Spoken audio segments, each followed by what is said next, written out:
بسم اللہ الرحمن الرحیم۔ بن سامر اور اینی کو ایک رات اور راستے میں گزارنی پڑی اور اگلے روز وہ بنیامین کے پاس پہنچ گئے۔ کیا کہہ رہا ہے بن سامر؟ بنیامین نے پوچھا۔ یہ لڑکی کون ہے؟ اپنے عقیدے کے لیے تو کچھ نہیں کیا، بن سامر نے جواب دیا۔ اپنی ذات اور اپنے جذبات کے لیے بہت بڑا خطرہ مول لیا ہے۔ کوئی برا نہیں کیا، بنیامین نے کہا۔ تم نے اپنی محبت اور اس لڑکی کی جان بچانے کے لیے بہت بڑی قربانی دی ہے۔ تمہیں چھپ کر رہنا پڑے گا۔ رہوں گا تو میں چھپ کر ہی، بن سامر نے کہا، لیکن میں بیکار نہیں بیٹھوں گا۔ میں شاہی عیسائیت کے خلاف کچھ نہ کچھ کرتے رہنا چاہتا ہوں۔ مجھے بتائیں میں کیا کروں؟ بنیامین نے کچھ عالمانہ سی باتیں شروع کر دی۔ قابل احترام اسقف، بن سامر نے کہا، میرے پاس اتنا علم نہیں کہ آپ کی یہ باتیں سمجھ سکوں۔ مجھے صرف یہ بتائیں کہ صحیح عقیدے کو لوگوں میں پھیلانے کے لیے کسے قتل کرنا ہے، اور کوئی اپنا دشمن بتائیں جسے آپ کو بہت ہی خطرہ ہو اور میں جا کر اسے قتل کر دوں۔ ابھی تم خود کو قتل ہونے سے بچو، بنیامین نے کہا۔ تم فوجی قانون کے مطابق جو جرم کر کے آئے ہو اس کی سزا تم جانتے ہی ہو کہ کیا ہے۔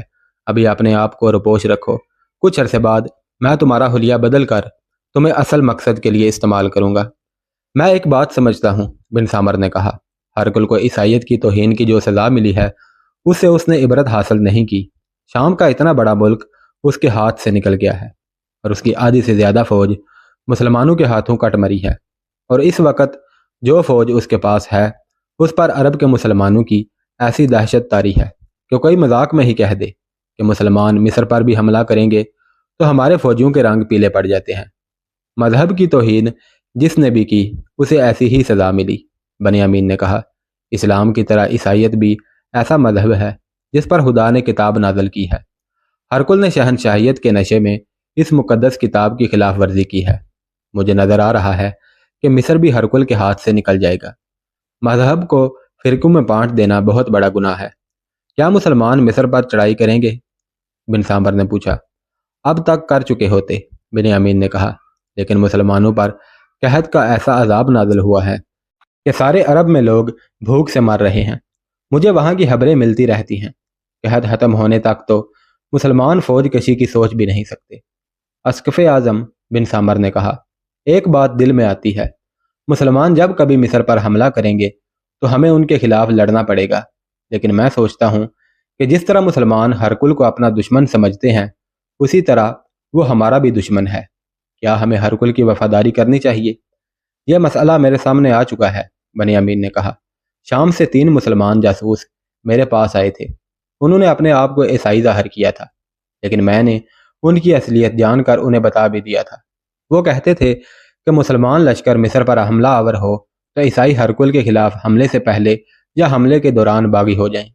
ان کے خلیفہ اور سالاروں کا مقصد یہ ہے کہ پہلے ہرکل کو مصر سے نکالا جائے، اس کے بعد مسلمان اور عیسائی آپس کے معاملات طے کر لیں گے۔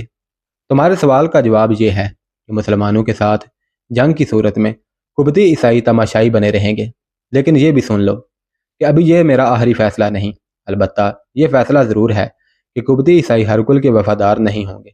یہ تو بعد کی باتیں تھیں۔ بن سامر کو کچھ عرصے تک روپوش رہنا تھا۔ ایک لڑکی کو بھگا لے جانا ان کے ہاں کوئی جرم نہیں تھا۔ اصل جرم تو یہ تھا کہ بن سامر نے فوجی قانون توڑا اور 2 سپاہیوں کو مار گیا تھا۔ سپہ سالار عمرو بن عاص رضی اللہ تعالیٰ عنہ نے اویس اور رابعہ کی شادی کر دی۔ یہ بیت المقدس کی بات ہے۔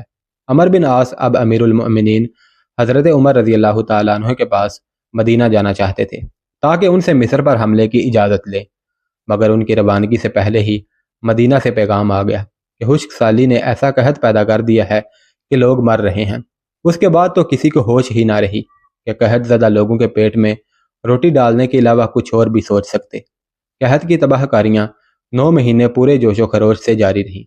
عمرو بن عاص رضی اللہ تعالیٰ عنہ کے ذہن سے تو جیسے مصر نکل ہی گیا تھا۔ قحط کی زد میں تو صرف عرب آیا، لیکن قحط زدہ علاقوں کی خوراک مہیا کرنا عراق اور شام کے امراء کی ذمہ داری تھی۔ آخر انہیں یہ خبر پہنچی کہ اللہ تبارک و تعالیٰ نے ابر رحمت برسا دی ہے، تو عمرو بن عاص کو خیال آیا کہ وہ تو مصر پر حملے کا ارادہ کیے ہوئے تھے۔ اویس رابعہ کے ساتھ ابھی بیت المقدس میں ہی تھا۔ اس کے دونوں جاسوس ساتھی بھی جو مصر سے جا کر بنیامین سے مل آئے تھے ابھی اس کے ساتھ ہی تھے۔ انہیں مختلف علاقوں سے بلایا گیا تھا کیونکہ یہ بہت ہی تجربہ کار اور ذہین جاسوس تھے۔ انہیں اپنے اپنے لشکروں میں واپس چلے جانا چاہیے تھا، لیکن عرب کے قحط نے سارا نظام ہی تہو بالا کر ڈالا تھا، اس لیے یہ تینوں جاسوس مجاہدین بیت المقدس میں ہی پڑے رہے۔ قحط کے بعد جب انتظامی حالات معمول پر آئے تو سپہ سالار ابو عبیدہ رضی اللہ تعالیٰ عنہ نے عمر بن عاص کو پیغام بھیجا کہ تینوں مجاہدین کو ان کی اصل جگہوں پر واپس بھیج دیں۔ اویس حلب سے آیا تھا اور وہ رہنے والا بھی وہیں کا تھا، اس لیے اسے واپس حلب جانے کا حکم مل گیا۔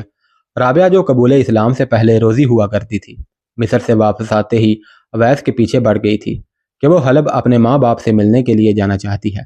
اویس اسے کہتا تھا کہ وہ اپنے والدین اور دوسرے قریبی عزیزوں سے ملنے کے لیے اتنی بےتابی نہ دکھائے، کیونکہ وہ اسے دیکھ کر خوش نہیں ہوں گے اور اس کے قبول اسلام کو اچھی نظر سے نہیں دیکھیں گے۔ اویس بھی نو مسلم تھا، یہ کوئی عجیب بات نہیں تھی کہ جو سنتا وہ حیران ہوتا، یہ تو اس وقت کا ایک معمول تھا۔ غیر مسلم مسلمانوں کے حسن اخلاق سے متاثر ہو کر قبول اسلام کرتے ہی رہتے تھے، لیکن اس نے اسلام قبول کیا تو نہ جانے کیوں اس کے ماں باپ، بھائی اور دوست اس کے دشمن ہو گئے تھے۔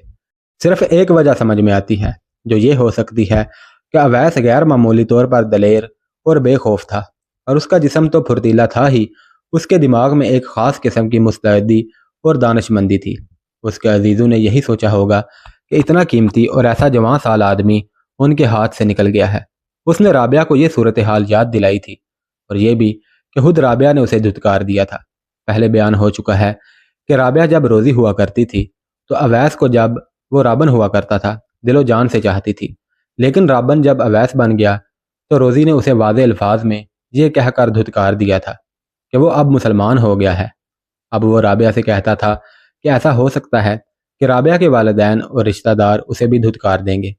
رابعہ اسلام کے خلاف ہوا کرتی تھی، لیکن اویس اور اس کے دونوں ساتھیوں نے مصر میں اسے جس طرح نیل کی دلہن بننے سے بچایا اور پھر ایک پاکیزہ اور مقدس چیز سمجھ کر اپنے پاس رکھا، اس سے وہ اتنی متاثر ہوئی کہ دلی خوشی سے روزی سے رابعہ بن گئی۔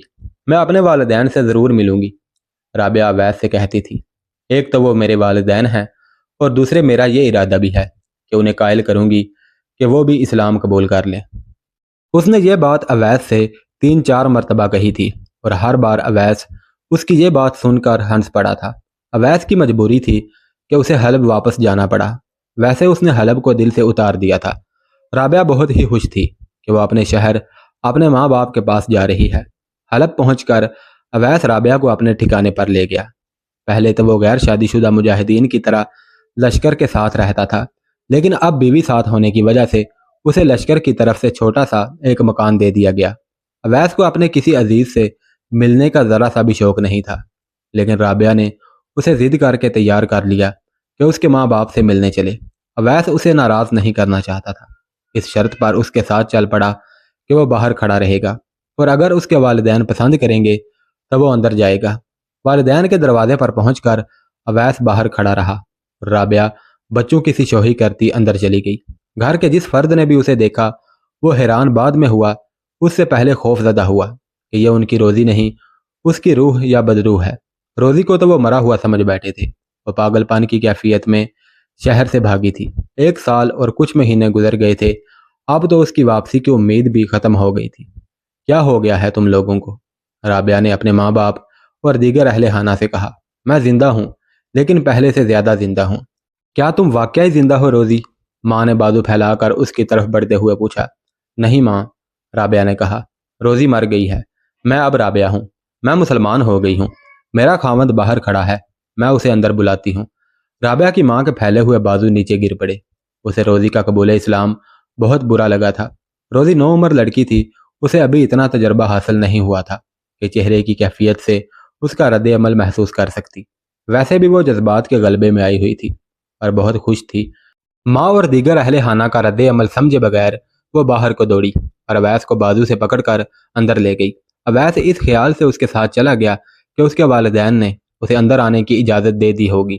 اویس اندر گیا تو اسے رابعہ کا باپ سامنے کھڑا نظر آیا، اور اس نے اس کے ساتھ مصافحہ کرنے کے لیے دونوں ہاتھ آگے کیے، لیکن رابعہ کے باپ نے اپنے ہاتھ پیچھے کر لیے۔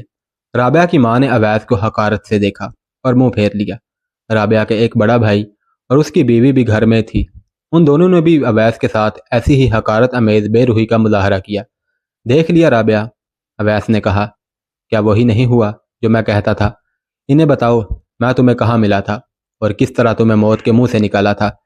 ان لوگوں میں اتنا بھی اخلاق نہیں کہ اپنے داماد کے ساتھ وہ سلوک کریں جو دامادوں کا حق ہوتا ہے۔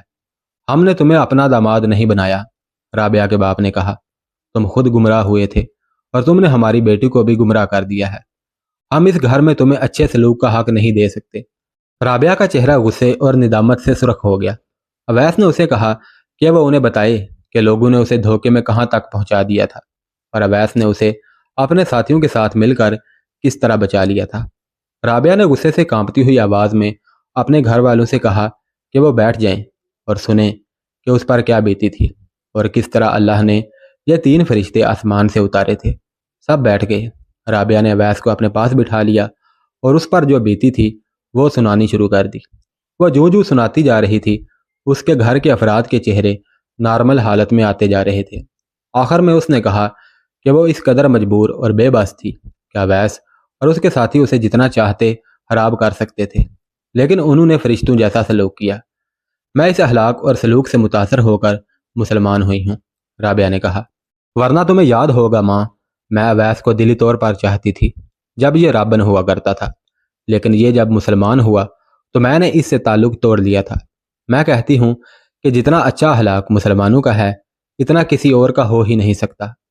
مصر میں جا کر دیکھو، عیسائی بادشاہ ہر کل عیسائیوں کا خون بہا رہا ہے۔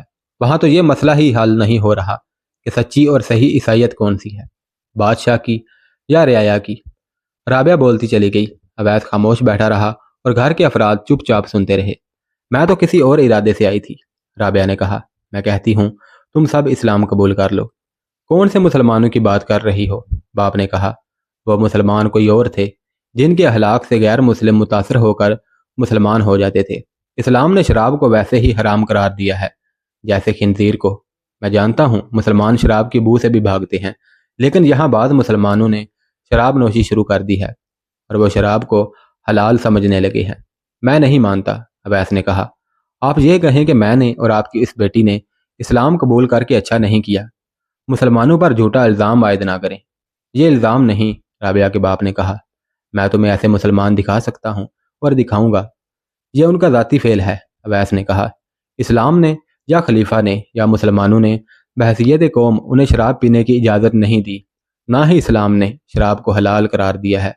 یہ تمہیں کچھ وقت گزر جانے کے بعد پتہ چلے گا، رابعہ کے باپ نے کہا۔ ان شراب نوش مسلمانوں کے خلاف کوئی کارروائی نہیں ہو رہی۔ ان کی دیکھا دیکھی دوسرے مسلمان بھی شراب پینے لگیں گے۔ شراب کا نشہ عقل پر غالب آ جاتا ہے، پھر انسان دوسرے گناہوں کی طرف مائل ہونے لگتا ہے۔ اگر اس قوم میں شراب چل نکلی تو اس کا وہ حسن سلوک ختم ہو جائے گا جس سے متاثر ہو کر غیر مسلم اسلام قبول کر لیتے ہیں۔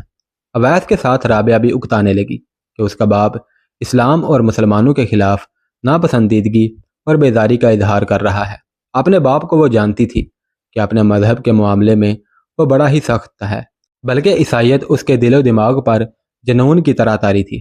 اس نے بہتر سمجھا کہ اپنے باپ کی اس الزام تراشی کو یہیں روک دے۔ اس نے باپ سے کہا کہ وہ آئندہ بھی اویس کو اپنے ساتھ لانا چاہتی ہے۔ کیا باپ اس کی اجازت دیتا ہے؟ نہیں، باپ نے فوراً اپنا فیصلہ سنا دیا۔ تم دونوں کے لیے میرے گھر کے دروازے بند ہو چکے ہیں۔ اگر تم دونوں واپس عیسائیت میں آ جاؤ تو میں تمہارے لیے اپنے دل اور اپنی روح کے بھی دروازے کھول دوں گا۔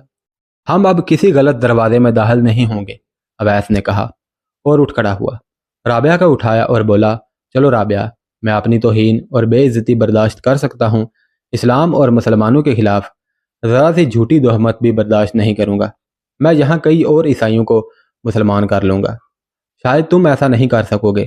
رابعہ کا بڑا بھائی جو اس وقت تک خاموش تھا بولا، روزی اسے اسلام کی تبلیغ سے روکنا، ورنہ میں روزی نہیں رابعہ ہوں میرے بھائی، رابعہ نے کہا۔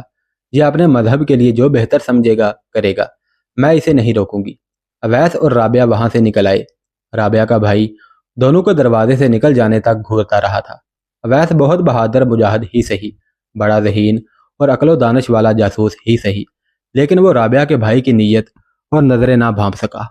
اس بھائی نے اویس کو بڑے تحمل سے کہا تھا کہ شاید تم ایسا نہیں کر سکو گے، لیکن اس تحمل میں ایک طوفان چھپا ہوا تھا جسے اویس دیکھ نہ سکا اور نہ محسوس کر سکا تھا۔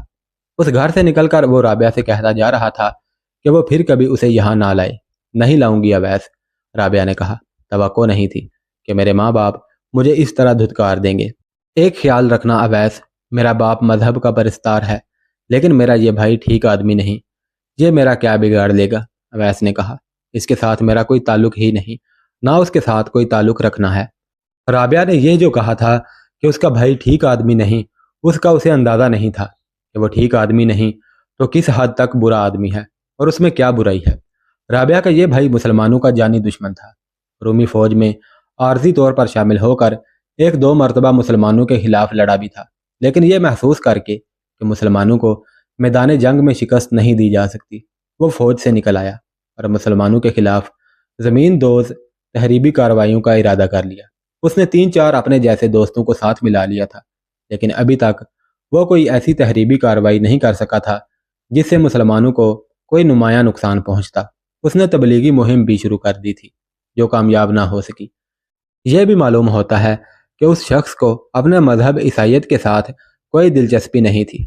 اس کی شادی سے بہت پہلے نوجوانی کے وقت اسے ایک لڑکی سے محبت تھی اور اس کی شادی اسی لڑکی کے ساتھ ہونی تھی، لیکن جس طرح رابعہ اور شارینہ کسی مجاہد سے متاثر ہو کر مسلمان ہو گئی تھی، اسی طرح یہ لڑکی بھی کسی ایسی ہی صورتحال میں ایک عربی مجاہد سے ایسی متاثر ہوئی کہ رابعہ کے بھائی کو ٹھکرا کر اور پھر اسلام قبول کر کے اس مجاہد کی رفیقہ حیات بن گئی تھی۔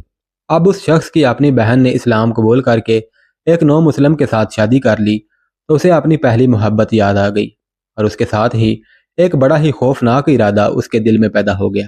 اویس اور رابعہ کے چلے جانے کے بعد وہ گھر سے نکلا اور اپنے 2-3 دوستوں کو اکٹھا کر لیا۔ انہیں اویس اور رابعہ کی بات سنائی اور کہا کہ اویس کہتا ہے کہ وہ اسلام کی تبلیغ کرے گا، ہم اسے کس طرح روک سکتے ہیں؟ ایک دوست نے کہا۔ قتل، رابعہ کے بھائی نے 2 ٹوک لہجے میں کہا۔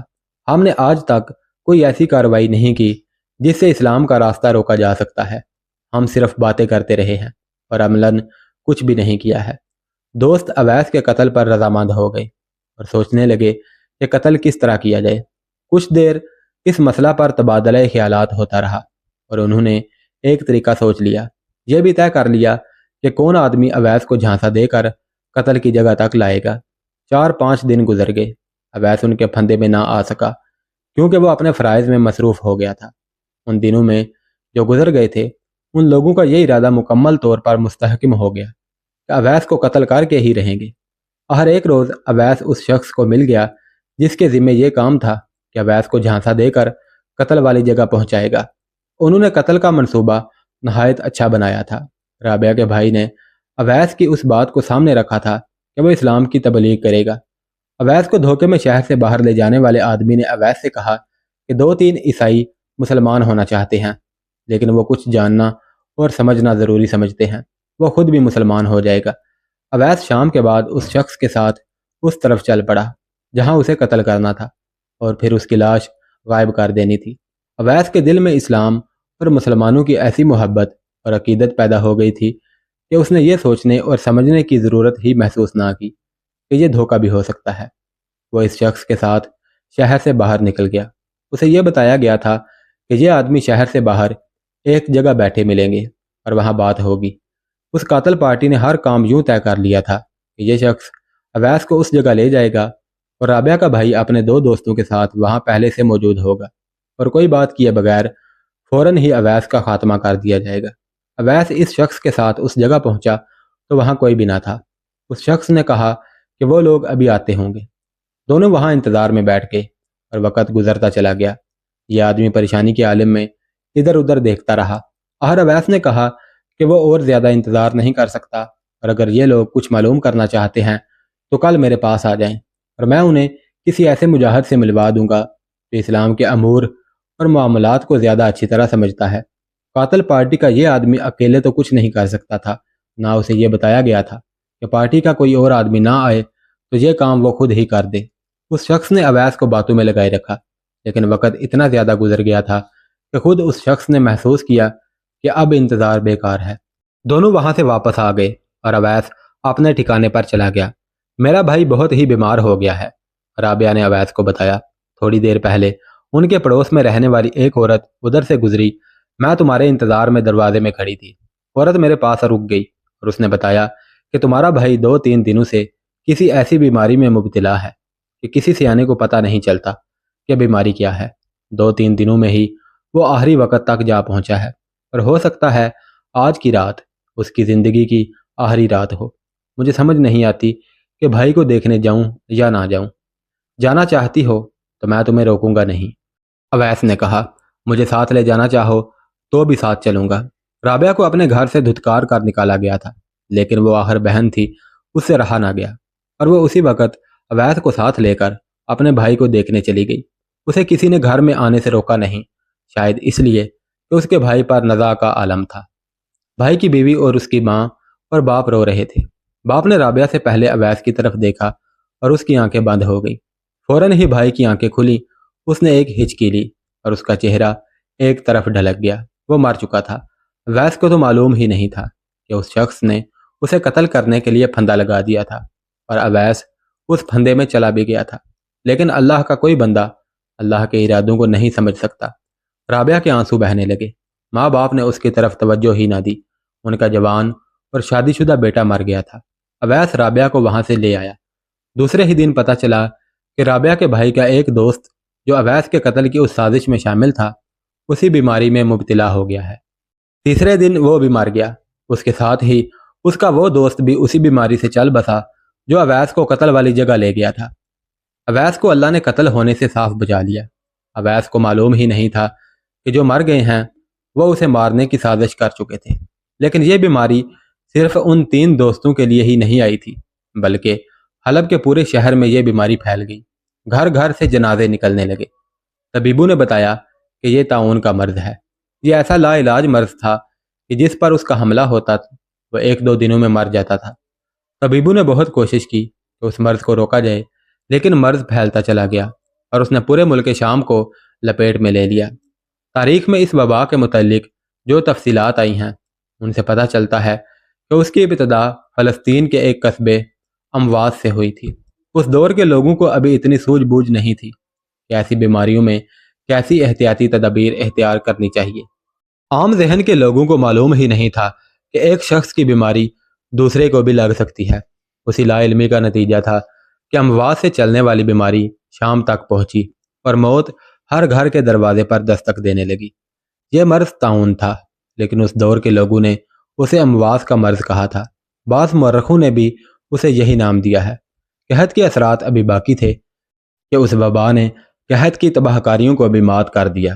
قحط عرب میں پڑا تھا اور طاعون شام میں پھیلی، لیکن اس کے دوسرے اثرات عرب تک پہنچے۔ ایوان خلافت ہل کے رہ گیا۔ وبا صرف شہریوں میں نہیں بلکہ مجاہدین کے لشکروں میں بھی پھیل گئی تھی۔ اس کی خبر ہرکل تک پہنچ گئی۔ وہ بہت خوش ہوا اور اپنے مشیروں سے کہا کہ مسلمانوں کو شکست دینے کا یہ موقع نہایت اچھا ہے۔ خوش آمدی مشیروں نے اس کی تائید کر دی۔ اس کے مقرر کیے ہوئے اسقف اعظم کیرس کو ہرکل کے اس ارادے کا پتہ چلا تو وہ ہرکل کے پاس گیا۔ یہ خطرہ حضرت عمر رضی اللہ تعالیٰ عنہ نے بھی محسوس کیا تھا کہ اس خوفناک صورتحال میں رومی فوج نے حملہ کر دیا تو حملے کو روکا نہیں جا سکے گا۔ آدھا لشکر اس مرض کی نظر ہو گیا تھا اور کچھ سالار بھی اس وبا کی زد میں آ کر اللہ کو پیارے ہو گئے تھے۔ شہنشاہ روم کیرس نے ہرکل سے کہا، معلوم ہوا ہے کہ آپ شام پر فوج کشی کرنا چاہتے ہیں، اور مشیروں نے آپ کی تائید میں کہا ہے کہ مسلمانوں کو ملک شام سے نکالنے کا اس سے زیادہ اچھا موقع پھر کبھی نہیں ملے گا۔ ہاں اسقف اعظم، ہرکل نے پرعزم لہجے میں کہا، شام ہی نہیں میں پورے ملک عرب کو اپنی سلطنت میں شامل کر لوں گا۔ ابھی تو وہ قحط سے نہیں سنبھلے تھے کہ ان پر یہ مصیبت نازل ہو گئی ہے۔ اگر مجھے آپ کے نقصان کا احساس نہ ہوتا تو میں بھی آپ کی تائید کرتا، کیرس نے کہا، لیکن آپ میرے بادشاہ اور محسن ہیں اور سلطنت روم کے ساتھ میری روحانی وابستگی ہے۔ میں آپ کو اس راستے پر جانے سے روکوں گا جو تباہی کی طرف جاتا ہے۔ اس حقیقت کو نہ بھولیں کہ ہماری آدھی سے زیادہ فوج عربوں کے ہاتھوں ماری جا چکی ہے، اور باقی جو بچ کر مصر میں ہے اس پر ابھی تک عربی مسلمانوں کی دہشت طاری ہے۔ اگر آپ اس فوج کو طاعون سے مروانا چاہتے ہیں تو شام پر حملہ کر دیں۔ کیا اتنی سی بات نہیں سمجھ سکتے کہ مسلمانوں کے لشکر بھی اسی بیماری کی زد میں آ گئے ہیں، اور یہ وبا ہماری فوج کو بھی نہیں بخشے گی۔ کل تک مجھے جو خبر ملی ہے ان سے پتہ چلا ہے کہ مسلمانوں کے کچھ سالار بھی اس بیماری سے مر چکے ہیں۔ ہرکل یہ بات سمجھ گیا اور اس نے شام پر حملے کا ارادہ ذہن سے نکال دیا۔